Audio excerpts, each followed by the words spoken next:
இந்த கதை துவங்கினது 1984 அறிமுகம் செய்யப்பட்ட டைப் 1 மாருதி ஆம்னியில இருந்துங்க. இந்தியாவோட மல்டி பர்பஸ் வெஹிக்கிள் செக்மெண்ட்ல ஒரு மறக்க முடியாத இடத்துல முடிசூடா மன்னனா இந்த ஆம்னி திகழ்ந்திருக்கு. Ambulance, cargo van, school van, food truck, ஏன் ஒரு சில இடத்துல கிட்னாப் வாகனமாகவும் பயன்படுத்தப்பட்டுச்சு. பட் மாருதி ஆம்னி பொறுத்த வரைக்கும் இன்னும் கொஞ்சம் வெர்சடைலா, கொஞ்சம் பெரிதான சைஸோட வந்தா பிராக்டிகாலிட்டியை இம்ப்ரூவ் பண்ணி கொடுக்கும்னு மாருதி சுசுகி நிறுவனம் நம்பினாங்க. அதன் காரணமா தான் மாருதி ஆம்னியோட பிரீமியம் வெர்ஷனா மாருதி வெர்சா இந்தியன் மார்க்கெட்டுக்கு எடுத்து வரப்பட்டுச்சு. Dual AC, alloy wheels and எஸ்டீமோட பவர்ஃபுல் G13BB பெட்ரோல் என்ஜினோட அந்த வெர்சாவை அப்டேட் செஞ்சிருந்தாங்க.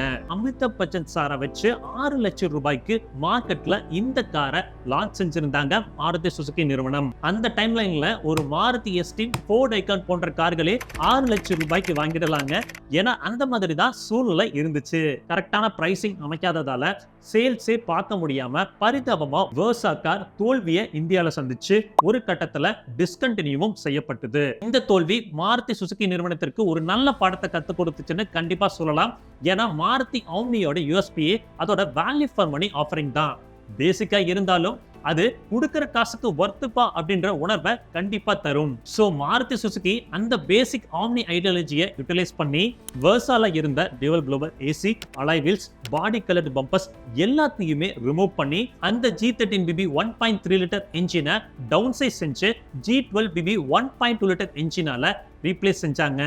High speed manual and same railway right கான்செப்ட்ல 2010ல மாருதி ஈகோ வாகனம் எடுத்து வரப்பட்டுச்சு.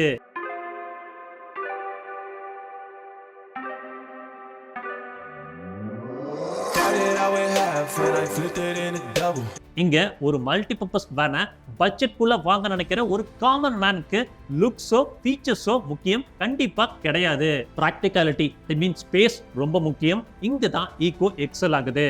ஃபியூவல் எஃபிஷியன்சி இந்தியாவை பொறுத்த வரைக்கும் ஒரு முக்கியமான ஃபேக்டர். ஸோ ஃபேக்டரி ஃபிட்டட் சிஎன்ஜியும் மாருதி நிறுவனம் ஈகோ வாகனத்திற்கு கொடுத்திருந்தாங்க.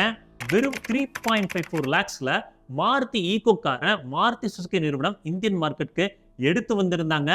என்ன பிரைசிங் பாது! மக்கள் மிகப்பெரிய வரவேற்பை இதற்கு கொடுக்க கிட்டத்தட்ட இப்ப வரைக்கும் 10 லட்சத்திற்கும் மேற்பட்ட ஈகோ இந்தியன் மார்க்கெட்ல விற்பனையாகி இருக்கு.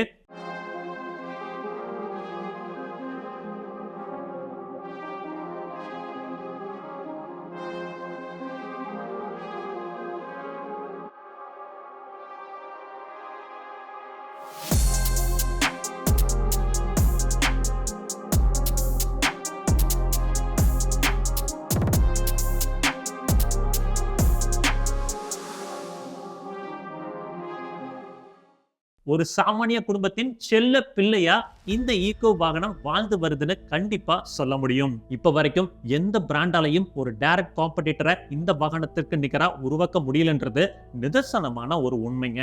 5 அல்லது 7 சீட்டர் வேரியன்ட்ல ஈகோ நமக்கு கிடைக்கும். இப்போ லேட்டஸ்ட் ஜெட் ஈகோல நீங்க பலினோ பிரான்ஸ்ல பயன்படுத்தப்படுற சேம் K12N டியூவல் ஜெட் என்ஜினை டீடியூன் செஞ்சு கொடுத்திருக்காங்க. பெட்ரோலுக்கு 19.71 kmpl மைலேஜும் சிஎன்ஜிக்கு 26.78 km/kg கொடுப்பதால செம்ம எக்கனாமிக்கலா இந்த ஈகோ வாகனம் மக்களுக்கு அமைஞ்சிருக்கு. Dual airbags, reverse parking sensor, ABS with EBD, digital instrument கிளஸ்டர்னு பேசிக் விஷயங்கள் எல்லாமே இங்க கிடைக்குது. தோல்விகள் தான் நமக்கு சிறந்த பாடத்தை கற்றுக் கொடுக்கும்னு எல்லாருமே சொல்லுவாங்க. அதே மாதிரி மாருதி வெர்சாவோட தோல்வி மாருதி நிறுவனத்திற்கு ஒரு மிகப்பெரிய பாடத்தை கற்றுக் கொடுக்க அவங்களோட தவறுகளை மட்டும் சரி செஞ்சு அழகா ஈகோன்னு ஒரு ப்ராடக்டை மார்க்கெட்டுக்கு எடுத்து வந்து மிகப்பெரிய வெற்றியை பார்த்துருக்காங்க.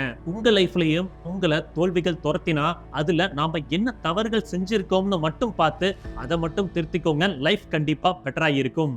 ஈகோ அண்ட் ஆம்னி பொறுத்த வரைக்கும் பல கூட்டு குடும்பங்களோட கார் தேவையை பூர்த்தி செஞ்சிருக்குன்னு கண்டிப்பா என்னால சொல்ல முடியும்.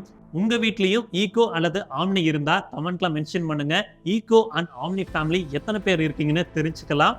சரி, வீடியோ முடிச்சுக்கலாங்களாங்க.